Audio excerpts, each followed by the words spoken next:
एक बार बिहार के समस्तीपुर में जो पटेल मैदान है, वहां पर एक जनसभा चल रही थी। कई नेताओं ने अपनी-अपनी भाषण दे दिए और अभी एक बड़े नेता का नाम बुलाना बाकी था। दरअसल संचालनकर्ता ने प्रदेश के मुख्यमंत्री श्री लालू प्रसाद यादव जी का नाम बुलाया और जैसे ही उनका नाम बुलाया गया था, पूरा का पूरा मैदान तालियों से गूंज उठा। दोस्तों, तालियों से गूंज उठा, लेकिन लालू प्रसाद यादव जी इधर-उधर देखने लगे।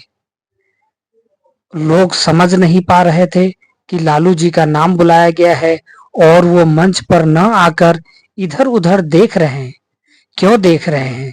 इसी बीच में समस्तीपुर के जो जिला अधिकारी होते हैं, फैज आलम, तुरंत ही वहां दौड़े भागे जाते हैं और लालू प्रसाद यादव के मुंह के सामने पीक दान लगाते हैं। लालू प्रसाद यादव के मुंह में तंबाकू था, उसको थूकते हैं और कुल्ला करते हैं। अब इस दृश्य को न केवल वहां पर मौजूद नेता देख रहे हैं, बल्कि बहुत सारे अधिकारी भी देख रहे थे और जनसभा में मौजूद जो भी जनता थे, दर्शक थे, पब्लिक थे, वो सारे देख रहे थे। यही बात जब मीडिया में प्रकाशित होती है, तब पता चलता है कि आईएएस ऑफिसर और आईपीएस ऑफिसर की क्या औकात थी जंगल राज में, मतलब लालू जी के सरकार में।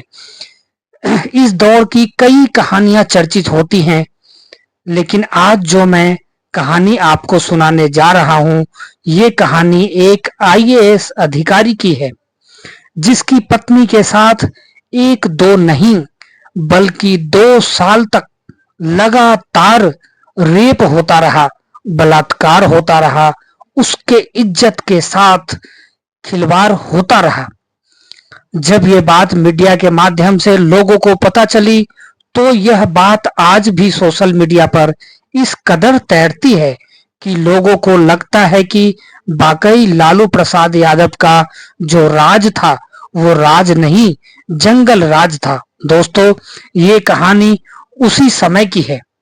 नमस्कार, मैं शिव दुबे और आप देख रहे हैं क्राइम कुंडली विद शिव। दोस्तों, आपसे रिक्वेस्ट है, विनती है कि आप इस चैनल को सब्सक्राइब करें और बेल घंटी जरूर बजाएं, जिससे मैं जो भी सच्ची कहानी आपके सामने पेश करना चाहूं, वो आप तक पहले पहुंचे। दोस्तों, चलते हैं इस सच्ची कहानी के सफर पे आगे। आज की जो सच्ची घटना मैं आपको सुनाने जा रहा हूं, ये सच्ची घटना है 7 सितंबर 1995 की बात है। समाज कल्याण बोर्ड का जो क्वार्टर था, उसी क्वार्टर के बगल में समाज कल्याण विभाग के एक सचिव का भी क्वार्टर होता है। ये बेली रोड पे स्थित होता है। अध्यक्ष का नाम होता है हेमलता यादव और सचिव का नाम होता है बीबी विश्वास।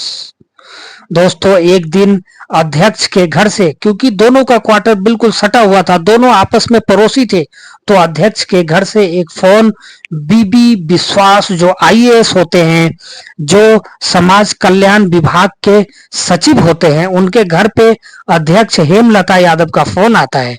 फोन आने के बाद खुद हेमलता यादव थी फोन पे। उन्होंने बताया, जो आज हमारे नौकर का, मेड का तबीयत बहुत ज्यादा खराब है और आप उनकी कुछ मदद कर दीजिए।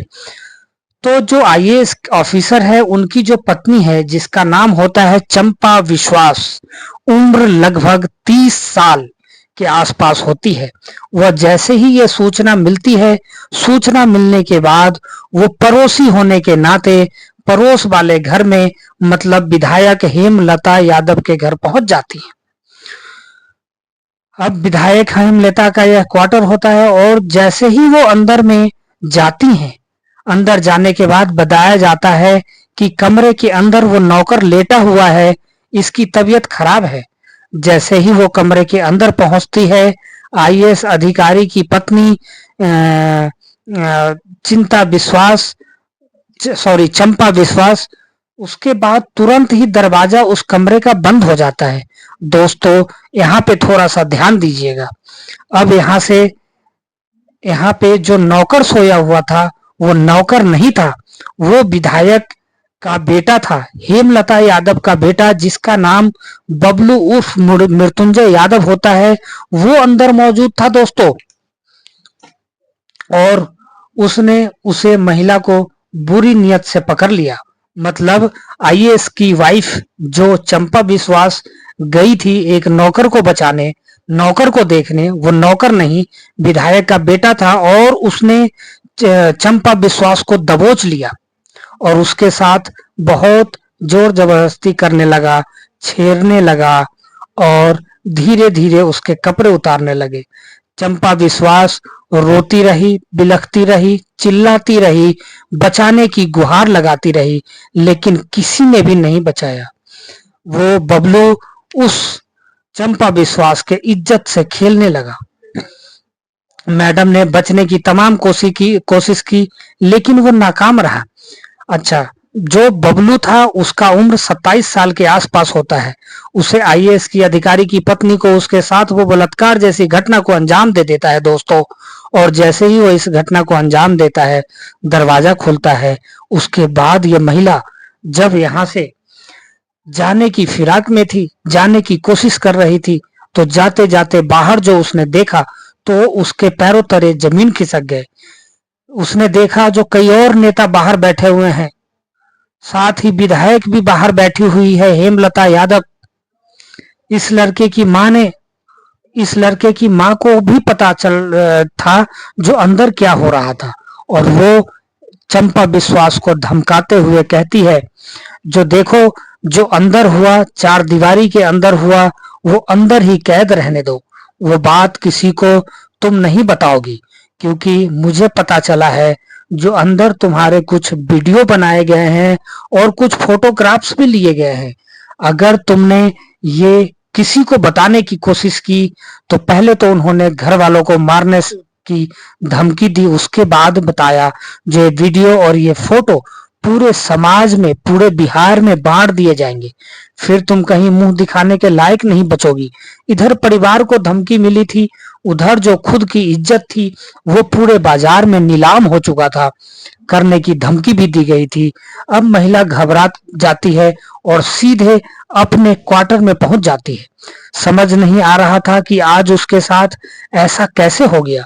वो कोई छोटी मोटी औरत नहीं थी, वो एक आईएएस ऑफिसर की बीवी थी।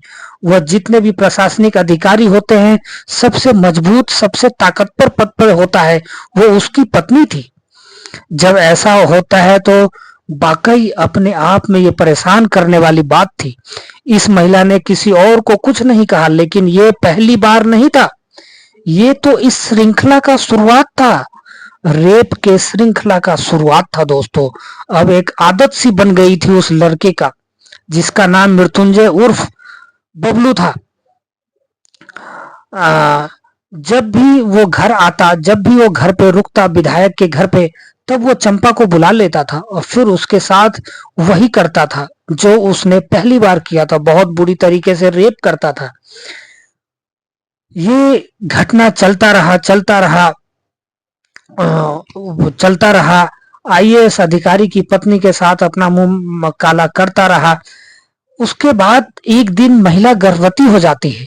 जब उसका गर्भ ठहरता है, जब उसको यह पता चलता है कि गर्भ इसकी वजह से ठहरा है, तो उस महिला को वाकई बहुत परेशानी होती है और वो अपने मायके की तरफ यानी कोलकाता चली जाती है और गर्भपात करा लेती है। साथ ही वो नसबंदी भी करा लेती है दोस्तों, क्योंकि उसे पता था आए दिन ये इस तरह बार बार कर रहा है और मैं बार बार गर्भवती हो जाऊंगी तो बहुत सारी दिक्कतें आएंगी।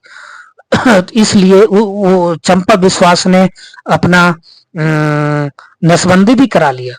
जो अपराधी था वो खूंखार किस्म का अपराधी होता चला जा रहा था। उस पर ना प्रशासन का खौफ था, ना समाज का डर था, ना उस पर पुलिस का खौफ था और नेताओं का तो कोई खौफ ही नहीं था दोस्तों, क्योंकि वहां से तो उसे हरी झंडी मिली हुई थी, ऐसा लग रहा था।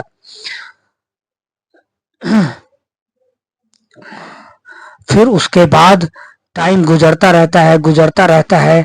अब उसके घर के लोग भी उसे अगर विरोध करते हैं, जैसे सासू माँ को पता चला, उन्होंने विरोध किया, तो उसके सासू माँ का भी रेप हुआ। उसके बाद उसकी घर की नौकरानी थी, उसका भी रेप किया इस दरिंदे ने दोस्तों। और जो चंपा विश्वास की भतीजी कुछ दिन के लिए आई थी, उसका भी रेप किया गया दोस्तों। एक दिन की बात है, चंपा विश्वास ये सब झेलते झेलते थक गई थी और उन्होंने अपने पति को बताया। आईएएस ऑफिसर जिसका नाम होता है बीबी विश्वास, बीबी विश्वास को जब ये बात पता लगी, तो बीबी विश्वास के पैरों तले जमीन खिसक गया और वो सबसे पहले तो थाने गए। थाने जाने के बाद उन्होंने रपट लिखाने की कोशिश की, लेकिन किसी पुलिस वाले ने मदद नहीं की और रपट नहीं लिखा, एफआईआर नहीं लिखा। उसके बाद उच्च अधिकारियों के पास गए, लेकिन उन्होंने भी उनको मदद नहीं किया। एक आईएएस ऑफिसर को मदद नहीं किया दोस्तों। उसके बाद वो तत्कालीन मुख्यमंत्री श्री लालू प्रसाद यादव के पास गए। ऐसा मीडिया रिपोर्ट्स कहती हैं कि जब ये मुख्यमंत्री के पास पहुंचते हैं और जाकर कहते हैं कि आपकी एक विधायक है जिनका नाम है हेमलता, उनका एक बेटा है जिसकी उम्र 27 साल के आसपास है, नाम है मृत्युंजय कुमार यादव, वह मेरी पत्नी के साथ लंबे समय से बलात्कार कर रहा है और रेप कर रहा है। वो मेरी माँ का भी रेप कर चुका है, मेरी भतीजी का भी रेप कर चुका है और मेरी नौकरानी का भी रेप कर चुका है। मेरी मदद कीजिए। पुलिस वाले हमारी कोई मदद नहीं कर रहे हैं। तो आप जब सुनेंगे लालू जी ने क्या कहा, तो आपके पैरों तली जमीन खिसक जाएंगे दोस्तों। लालू जी ने कहा, देखो तुम केस पेश में कुछ नहीं पड़ा, जो हो गया उसे भूल जाओ और केस करके कोई फायदा नहीं है ऐसे स्थिति में। और उन्होंने एक पत्र लिखा, जब लालू जी से कोई हेल्प मदद नहीं मिली तो उन्होंने पत्र लिखा राज्यपाल को। उस टाइम के राज्यपाल थे सुंदर सिंह भंडारी, उनको एक पत्र लिखा गया और पत्र लिखने के बाद उनसे मदद की गुहार लगाई जाती है। इसी बीच में मदद की गुहार लगाई जा रही थी कि मामला फिर कहीं ना कहीं हाईलाइट भी होने लगता है और इसी रिपोर्ट को इंडिया टुडे बहुत ही प्रमुखता से प्रकाशित करता है। और जैसे ही ये रिपोर्ट मीडिया में आती है, प्रकाशित होती है, तो देश में कहीं ना कहीं बवाल मच जाता है, बवाल मच जाता है। उसके बाद हड़कंप मच जाता है कि आईएएस अधिकारी की पत्नी के साथ लगभग 2 साल से 1995 से लगभग 1997 तक ऐसे ही चल रहा था। और ये जो मामला मीडिया में हाईलाइट होता है, तो बीच में जो विधानसभा की स्पीकर होते हैं वो कहीं ना कहीं इस विधायक हेमलता के बेटे की तरफदारी करने लगते हैं। कहते हैं कि मैं इस परिवार को बहुत अच्छे से जानता हूं, वो कभी ऐसा नहीं कर सकते। तो ये बात कहीं ना कहीं और ज्यादा खराब लगती है, बुरी लगती है, ये बात भी मीडिया में आने लगती है। इसके बाद विपक्ष के नेता होते हैं, बीजेपी के नेता होते हैं, सुशील कुमार मोदी तक यह बात पहुंचती है। वो विपक्ष के नेता होने के नाते पुरजोर तरीके से उन्होंने मामले को उठाया, मीडिया में लाया, मीडिया में अपनी बात ईमानदारी से बताई। उसके बाद मीडिया ने भी ईमानदारी से रिपोर्टिंग करनी शुरू कर दी। करने के बाद कहीं जाकर मुकदमा दर्ज होता है और मुकदमा दर्ज होने के बाद 1997 में ही इस आरोपी जिसका नाम बबलू कुमार यादव होता है, अब जैसे गिरफ्तार हो जाता है। अब जैसे ही बेटे की गिरफ्तारी होती है, मां यहां से भाग जाती है। लगभग 2-3 महीने इधर उधर छुपने के बाद, लुका छिपी का खेल होने के बाद आखिरकार मां भी गिरफ्तार हो जाती है और गिरफ्तार होने के बाद माँ बेटे जेल भेज दिए जाते हैं। अब मामला कहीं ना कहीं कोर्ट में जाता है। कोर्ट में जाने के बाद कई साल तक केस चलता रहता है और 5 साल तक इन्हें जमानत नहीं मिलती। इस लड़के को, मृत्युंजय कुमार को तो जमानत नहीं मिलती, लेकिन 3 साल के बाद उसकी माँ हेमलता यादव को जमानत मिल जाती है 2002 में।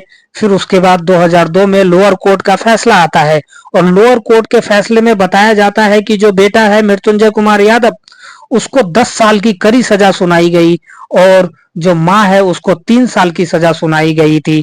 लेकिन मां ने 3 साल पहले ही जेल काट लिए थे, इसलिए चूंकि उसे छोड़ दिया जाता है और बेटे की सजा 5 साल के लगभग हो चुकी थी।